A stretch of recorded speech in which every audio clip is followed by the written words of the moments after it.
მერტყო დაგუსოთ სახელით მამისა და დაცისა და სულისაცმინისა და სულიერი წინსვლა მინდა გისურვოთ განიცმინოს თქვენი გული, გონება, სული სამშვილელი სხეული, მარხვის წინას და მარხვაშიც და მარხვის მერეც. ვეცადოთ რომ გავაცნობიეროთ ის რომ ქრისტე სადღაც ხრამთას იქით არ არის, იგი არის ჩვენში, ჩვენს გულებში, იგი არის ჩვენი გულის ცენტრში. და ეს შევიგრძნოთ ქრისტეს ჩვენში მყოფობა. განსაკუთრებით იმ ადამიანებს ეხება, ვინც ხვალ ზიარებას აპირებს, რომ შეიგრძნონ ეს მანამდე ზიარებამდეც და ზიარების დროსაც და ზიარების შემდეგაც ეს გრძნობა ქრისტეს გულში ყოფნისა არ გაუშვას და არ ასე ვთქვათ უგულებელ წყოს ამის შეგრძნება. ესეთი შეგრძნება უნდა გქონდეს ამისა, რომ საოცარი შეგრძნება უფლის ჩვენში მყოფობისა, ქრისტეს ჩვენში მყოფობისა და ეს მივაქციოთ ამას ყურადღება. სულ უნდა ყურადღებით ვიყოთ ამ შეგრძნებისადმი. ყურადღებით ვიყოთ ყველაფერში, უფალი გვახსოვდეს, ყველა აქტში, ჩვენი ქმედების ყველა მოძრაობა, სიტყვით, აზრით, საქმით, ყველა, ასე ვთქვათ, ნებისმიერ ჩვენი ცნობიერების ნებისმიერ მდგომარეობაში მე ვიტყოდი გქონოდეს ასე ვთქვათ შეგრძნება განცდა ღვთის მეხსიერებისა, ღვთის ხსოვნისა, ღვთის შეგრძნებისა.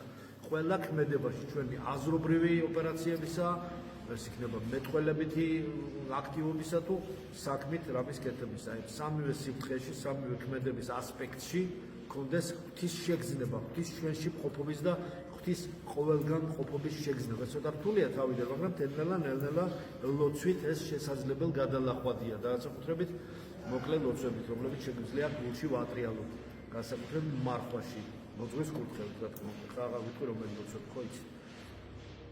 როგორც წყალი არის და წყალი იმყოფება ყველა ტალღაში, ოკეანისა თუ ზღვისა, ასევე ჩვენი ცხოვრების ყველა ქმედებაში, ყველა აზრობრივ ასე ვთქვათ აქტივობაში თუ მეტყველებაში ყველგან შეგრძნება ღვთის მადლის მოქმედებისა უნდა გქონდეს და შეგრძნება ამის აუცილებლად უნდა გქონდეს, განსაკუთრებით გულში.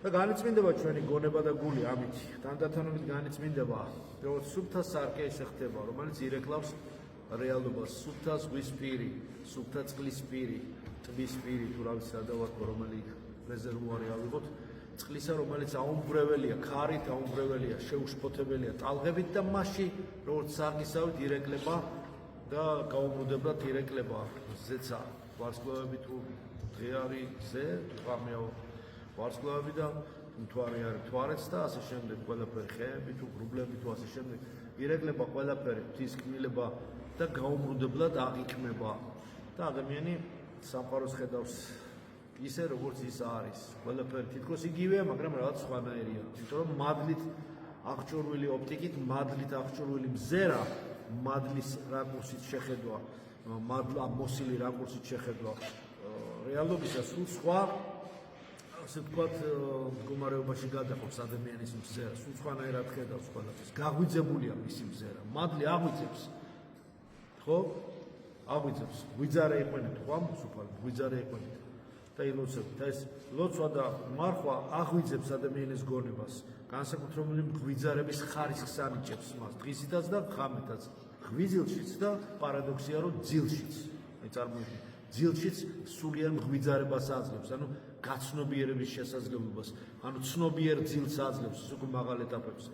ამიტომ ზუსტად გაღვიძებული მზერით შევხედოთ ყველაფერს და სულ სხვანაირად დავინახავთ ჩვენ ამ ყველაფერს, როგორც თითქოს დავემსგავსებით იმ ადამიანს, რომელიც ხელფაქში აკრული იყო და მოვიდა ვიღაც კეთილი ადამიანი და გაუხსნა ხელები და ფეხები და მისცა საშუალება თავისუფლად ევლო მას.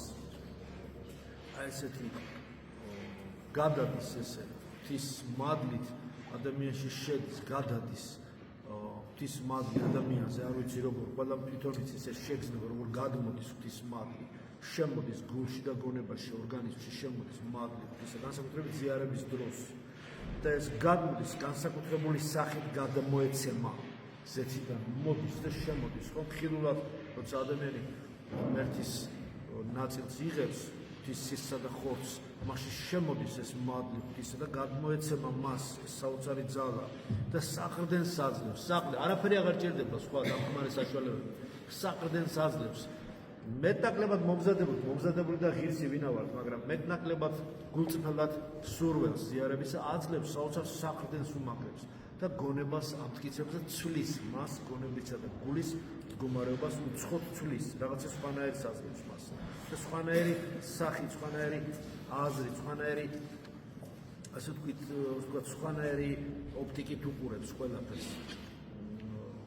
როგორც გადადის, ესე ვთქვათ, ღვთის არსებიდან, ღვთის ეს ენერგია, ღვთის ხელთუქმნელი ენერგია, ღვთის არსიდან გამომავალი გულში შედის პირდაპირ, როგორც ტალღა.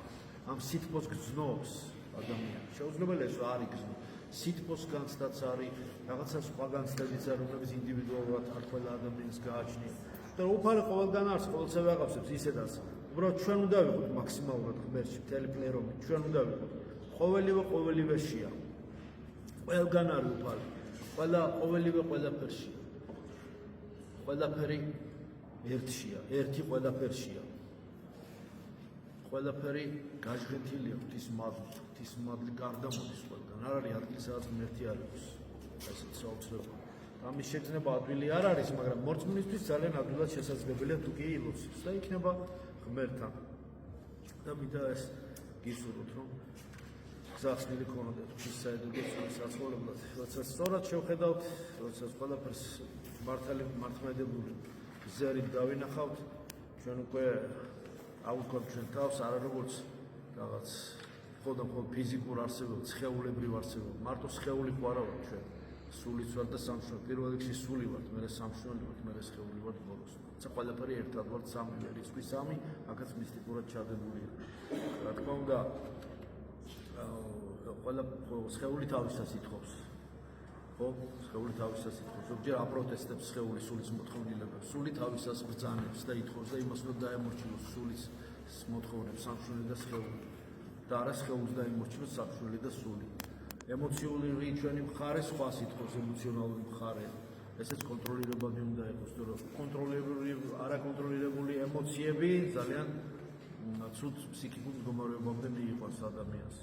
რა თქმა უნდა, სული უნდა გაწონასწორებული იყოს და სულიერი გზა სულ ღვთისაკენ უნდა იყოს მიმართული. ამას ვიწყებს, სულ ღმერთი ახსოვდეს. ყველაფერს ღმერთს ხედავდეს. და არა მხოლოდ ხილული სამყაროთი შემოისაზღვრებოდეს მისი სამყარო საქმე, რომ მხოლოდ ეს ხილული სამყარო არის და მეტი არაფერი არა. რა თქმა უნდა, უხილავი სამყარო ძალიან დიდია და ძალიან სულ სხვა ზერა, სულ სხვა ასე ვთქვათ, ატმოსფერო, სულ სხვა სულიერი სივრცე იშლება და იხსნება ადამიანის წინაშე. როდესაც ბავშვებს ეუბნება მამა, რომელიც სახლშია, ხოლო სახლი კი იწვის, ცეცხლიათ მოკიდებული სახლს, ეხვეწება მცირეწლოვან ბავშვებს. გადით, გამომხევით, წამომხევით, გავიდეთ, სახლი იწვის. გეუბნებით, რომ სახლი დაიწვება და საფრთხე გემუქრებათ, სიკვდილი გემუქრებათ. იწვის. თავზარდამცემი პანიკაა, შიშია, განადგურების შიშია. ეს სიტყვები ბავშვებს როცა არ ესმით და მაინც თამაშსა და ასე ვთქვათ, არანაირ ზრუნველობით დატვირთვას არ აკეთებენ და არანაირად არ ზრუნავენ თავის გადარჩენაზე და კვლავ ვითომც არაფერია ცეცხლმოკიდებულ სახლში ისევ აგრძელებენ ყოფნას, ეს გავს უდარდელ ადამიანს, რომელსაც არ ახსოვს არც თავისი დროებითი არსებობა, არ ახსოვს არც თავისი ჯვარი, არც ღმერთი, მამა ეუბნება სულ, მაგრამ არ ესმით ბავშვებს. ესეთი ადამიანები გვარან ესეთ ბავშვებს. არ ესმით, გამოდით, იწვის სახლი, თავს უშველეთ, მაგრამ შემდეგ ხოლმე ერთ პატარა ესეთ ღონისძიებას მიმართავს ხოლმე. საჩუქრებს გიხიდით. საჩუქრები გელოდებათ სახლის გარეთ.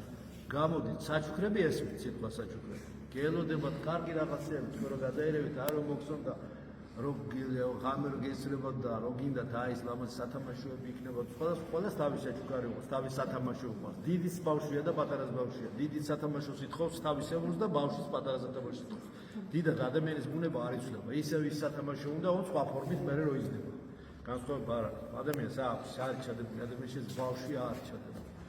თვალები თუმცა არ იცვლება. თვალები ბავშვის თვალებზე გაზრდილის, ვინც არ უნდა იყოს. ის თვალები მაინც შენარჩუნებულია. თვალის გამომეტყველება ძალიან გაავს. ფოტოები ხო ვინახავს. ბავშვობისაც დიდისაც. არ არსებობს, ვინც არ უნდა იყოს, ის ბავშვობის ბეჭედი მაინც ჩადებული. სათამაშო გააჩნია, როგორი უნდა დიდს და გააჩნია, როგორი უნდა პატარას. თორე ისიც სათამაშოს ითხოვს და ისიც სათამაშოს ითხოვს.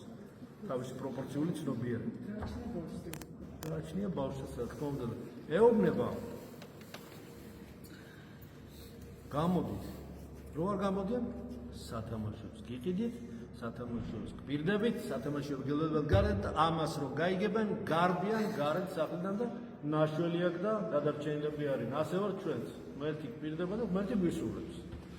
გვირდება რო აი, მერე იქნება ეს, მერე იქნება ის, მერე იქნება ეს საჩუქარი, მერე იქნება ის საჩუქარი და აი მერე ცოტა ვინდომებ და თავის შველაზე ვზრუნავთ ხოლმე. ამიტომ ჩვენც ესე უნდა გავაკეთოთ, რომ ვიზრუნოთ. არ შეიძლება ადამიანი ესე იყოს მხოლოდ ერთობოდეს მიწიერი დროებითი რაღაცა სათამაშოები.